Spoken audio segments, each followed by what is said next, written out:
तो dear student, MSc final physics में measurement section में मैं आपको इम्पीडेंस मेजरमेंट बता रहा था। तो इम्पीडेंस मेजरमेंट में आज हम एक बहुत ही इम्पोर्टेंट टॉपिक पढ़ेंगे। टॉपिक का नाम है स्मिथ चार्ट। तो जैसा कि इसका नाम है चार्ट, एक ग्राफ, चार्ट या ग्राफ टाइपन। तो ये माइक्रो इलेक्ट्रॉनिक्स में बहुत इंपॉर्टेंट है और ये किसी भी ट्रांसमिशन लाइन के पैरामीटर्स को रिप्रेजेंट करता है। तो ट्रांसमिशन लाइन में देखिए, मैं आपको बताता हूँ, ट्रांसमिशन लाइन या वेव गाइड एक ही बात है। ये वेव गाइड या ट्रांसमिशन लाइन है। तो हम यहाँ से इधर से ये सोर्स, इधर से सोर्स होता है और इधर हम लोड अप्लाई करते हैं। यहाँ हम क्या अप्लाई करते हैं, क्या लोड, जेड लोड अप्लाई करते हैं। तो ये तो ट्रांसमिटिंग एंड और ये रिसीविंग एंड या ये लोड एंड है, ये क्या है, लोड एंड है। तो लोड एंड पे हमने इसको जेडल से टर्मिनेट कर दिया है। तो हम लोड से अगर सोर्स की तरफ चले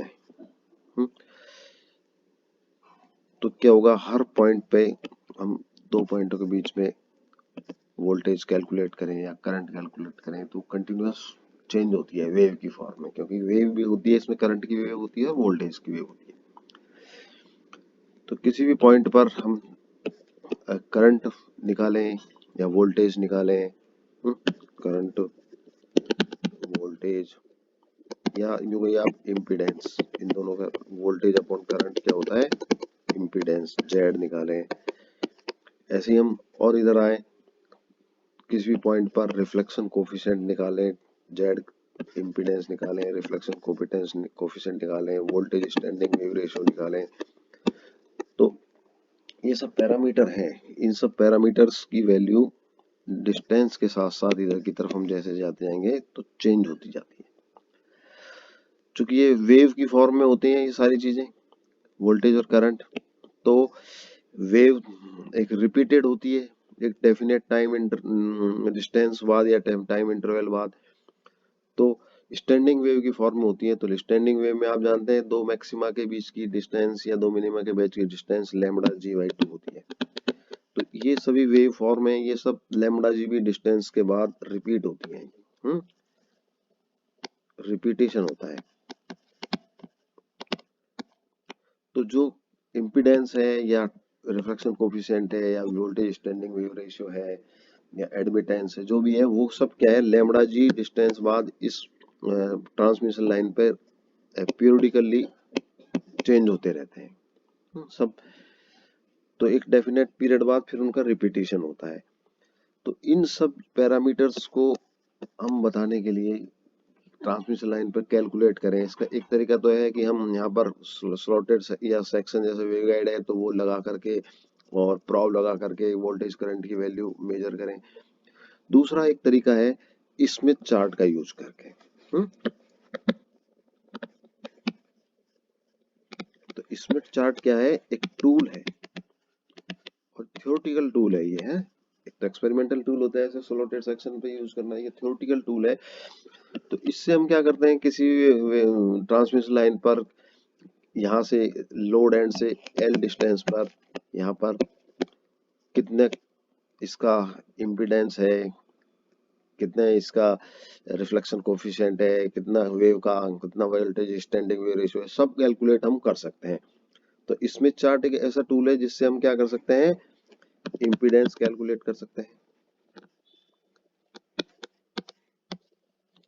इम्पीडेंस कैलकुलेट कर सकते हैं। इम्पीडेंस का उल्टा इम्पीडेंस, एडमिटेंस भी, एडमिटेंस कैलकुलेट कर सकते हैं। Reflection coefficient,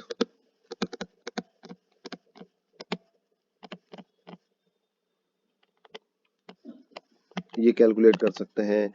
voltage standing wave ratio calculate कर सकते हैं और भी बहुत सारी तरह की स्टब मैचिंग वगैरह, नॉइस कैलकुलेट कर सकते हैं, कुछ कर सकते हैं। लेकिन ये इंपॉर्टेंट चीज है। तो हमारा जो मेन एम्फेसिस था इम्पीडेंस कैलकुलेशन करना।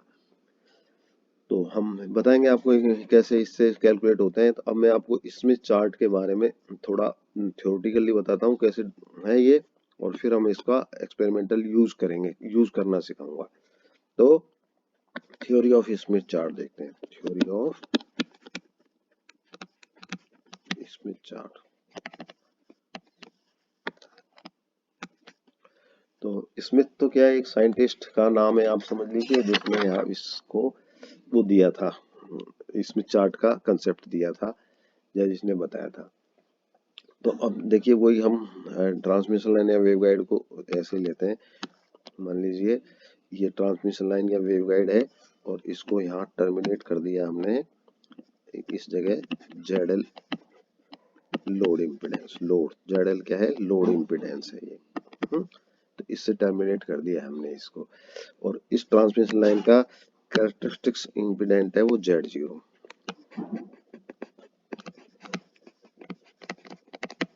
कैरेक्टरिस्टिक्स इम्पीडेंस कितना है इस ट्रांसमिशन लाइन का, Z0 है।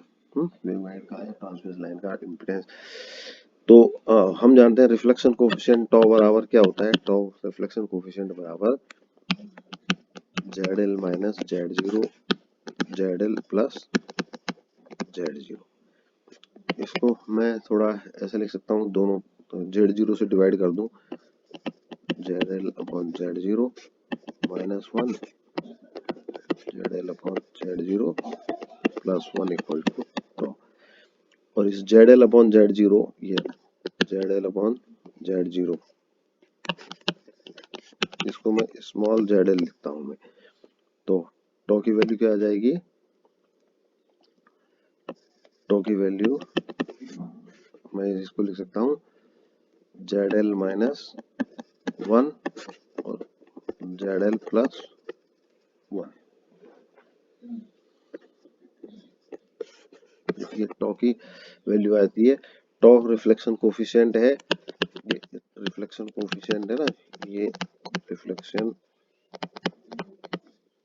कोफिशिएंट, ये क्या है, कॉम्प्लेक्स क्वांटिटी होती है। ये ऑलरेडी आप ट्रांसमिशन लाइन वगैरह में देख लेना, मैंने बताया भी है आपको। तो ये रिफ्लेक्शन, इसमें कॉम्प्लेक्स क्वांटिटी, इसमें एक फेस भी होती है। तो टॉ इक्वल टू एक मैग्नीट्यूड और e raise to power J theta, या हम इसको इसका एक रियल पार्ट प्लस एक इमेजिनरी पार्ट, ये टॉ का रियल पार्ट है और ये टॉ का इमेजिनरी पार्ट है। तो we can write ZL equal to,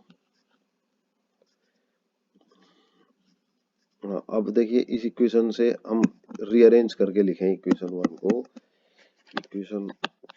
को रीअरेंज करके लिखें, तो हम इसको ZL की वैल्यू निकाल सकते हैं। ZL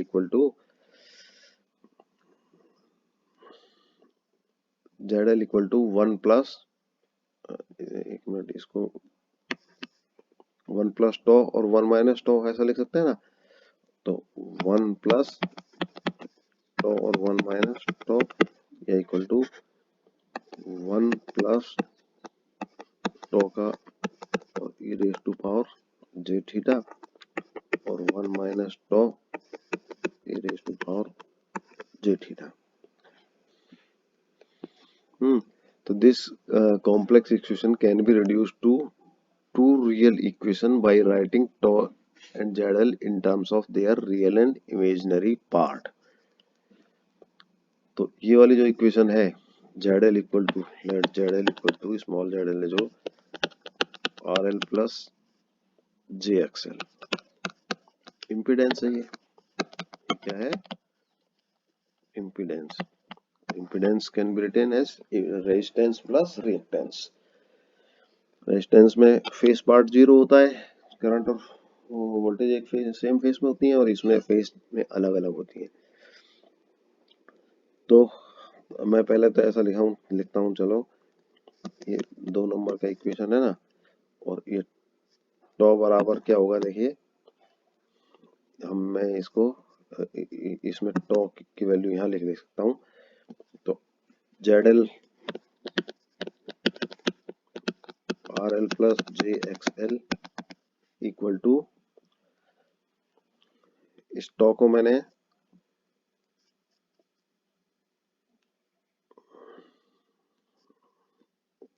इस टॉ को मैंने ये लिख दिया, देखिए ये टॉ बराबर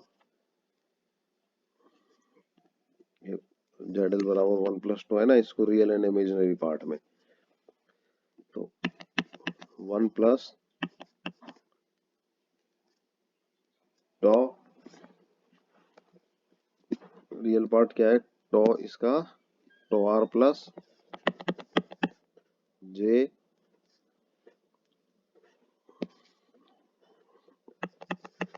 टॉ आई और 1 माइनस टॉ आर माइनस जे टॉ आई।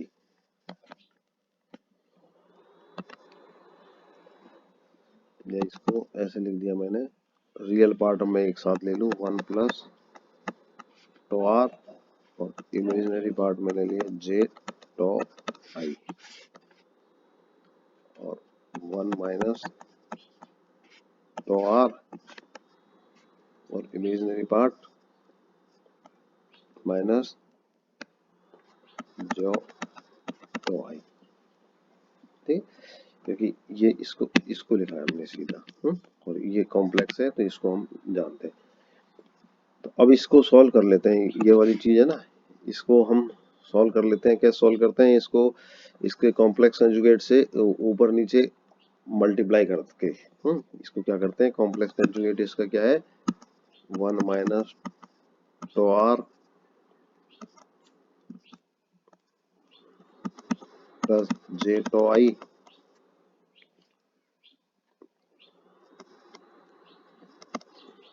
और इससे मल्टीप्लाई किया 1 minus toe are plus J toe I.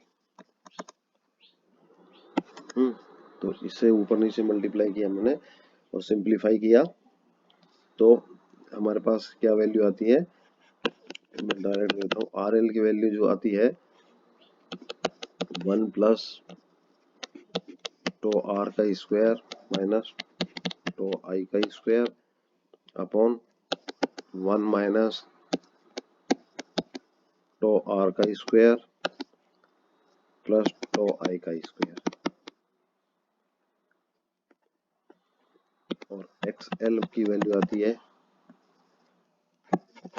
2 tau I का square upon 1 minus tau R का स्क्वायर प्लस नीचे उसी में टो आई का स्क्वायर। तो मैंने क्या किया, इसको इससे मल्टीप्लाई किया और इसको सॉल्व किया, रियल एंड इमेजिनरी पार्ट दोनों के इक्वल किए, तो आर एल रियल पार्ट आ गया और एक्सएल में इमेजिनरी पार्ट आ गया। ये तो क्या हो गया, रियल पार्ट की इक्वेटिंग में आ गया और ये इमेजिनरी पार्ट की इक्वेटिंग में आ गया है। तो अब जो ये इक्वेशन है, जो रियल पार्ट की इक्वेशन है, इसको फिर रीअरेंज करके लिखता हूं मैं, है rearranging this equation, real part वाली equation and equation for R L.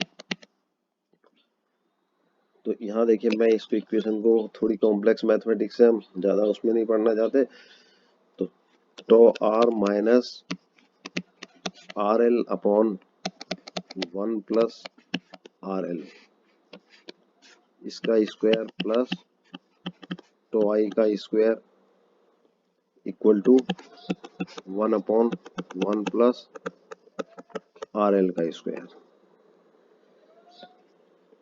और ऐसे रीअरेंजिंग इक्वेशन फॉर ये इक्वेशन इमेजिनरी पार्ट एक्सएल।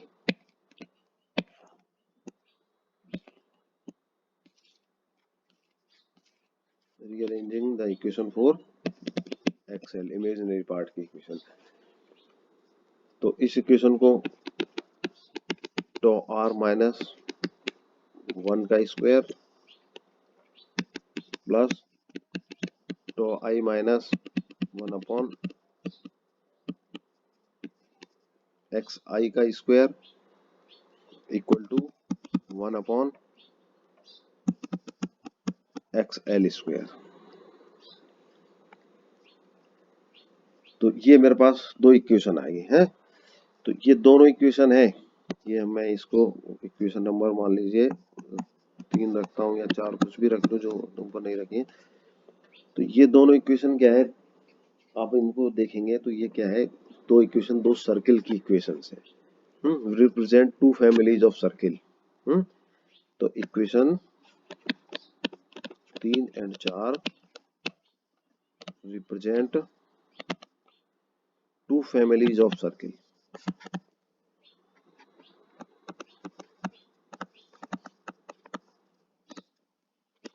दो अलग अलग सर्किल्स की इक्वेशन है जहाँ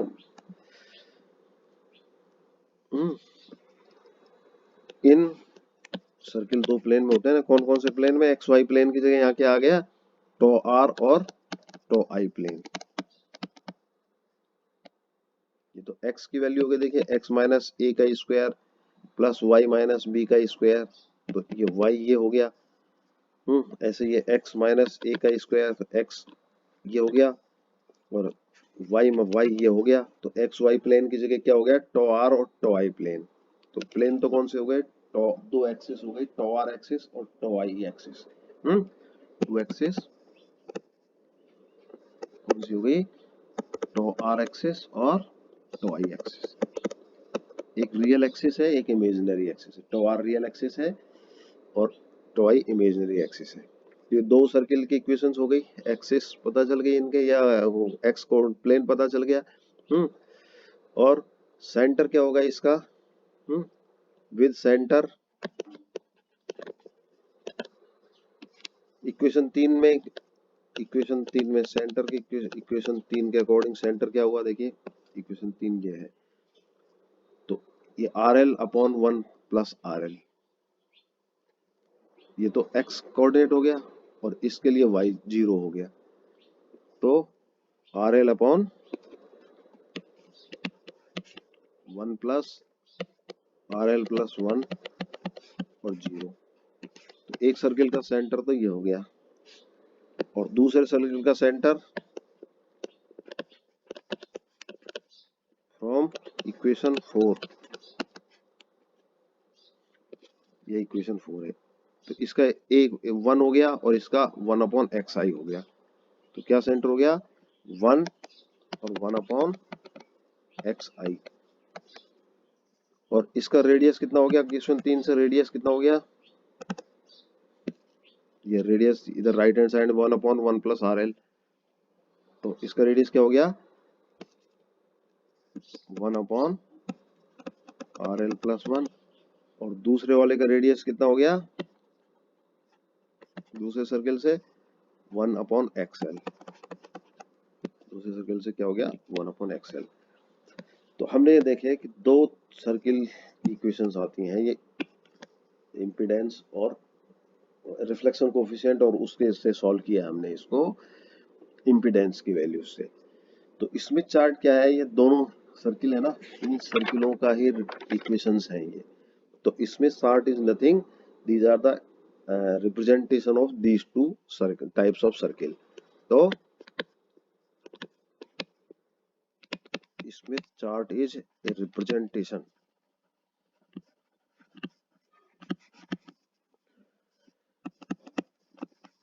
to types of circles given by equation 3 and 4। अब हम इक्वेशन 3 और 4 जो सर्किल्स हैं इनको हम एक ग्राफ की फॉर्म में लिखेंगे, वो स्मिथ चार्ट होंगे। तो स्मिथ चार्ट में क्या है, हमने अभी आपको सिर्फ ये बताया कि दो सेट ऑफ सर्किल होते हैं, और उन सर्किलों की सहायता से हम देखते हैं किस तरह वो निकालते हैं।